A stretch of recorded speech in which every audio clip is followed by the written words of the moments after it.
গান তো শোনে, কি বলে শোনে না, গানও শোনে, মুভিও দেখে, তার মানে চোখও ঠিক আছে, কারণ কিন্তু ওর কান ওর চোখ আর হায়াওয়ান জানোয়ারের কান তাদের চোখের সাথে কোনো পার্থক্য।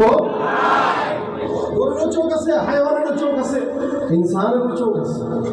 আল্লাহ বলেন লাহুম আয়ুনুন লা ইউবসিরুনা বিহা, চোখ আছে দেখে না, আযানুন লা ইয়াসমাউনা বিহা, কান আছে শুনে না। আসলে এরা কেমন জানো, উলাইকা কাল আনআম, ও আর গরু, ছাগল, কুকুর, বিড়াল, হায়াওয়ান, জানোয়ার সব বরাবর। ওর ভিতরে কুকুরের ভিতরে কোনো প্রকার পার্থক্য আল্লাহ বলতেছে। অথচ আমাদেরকে আল্লাহ আশরাফুল মাখলুকাত বলেছে, আমরা সৃষ্টির সেরা। বলে কতটুকু আমরা, আমাদের দাম কেমন, বলে আসমানের ফেরেশতার চাইতেও দাম বেশি। ভাই এই জমিনের সবচাইতে আল্লাহর পছন্দের জায়গা হলো বাইতুল্লাহ, ঘর, মসজিদ, এবং সবচেয়ে বরকতময় জায়গা কাবা।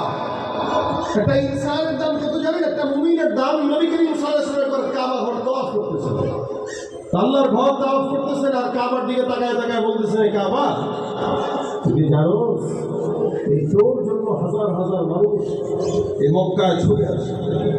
কি হয়, আল্লাহর বান্দা যদি একবার বাইতুল্লাহ তাওয়াফ করে তো আল্লাহ পাক তাকে সদ্য ভূমিষ্ঠ সন্তানের মতো নিষ্পাপ বানায় দেয়, কোনো গুনাহ থাকে না।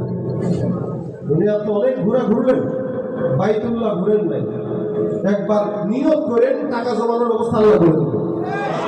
যে আইসে আসার পরের জিন্দিগি আর আগের জিন্দিগি আসমান আর জমিন পার্থক্য মনে হয়, কিন্তু ঘুরে নবী সাল্লাল্লাহু আলাইহি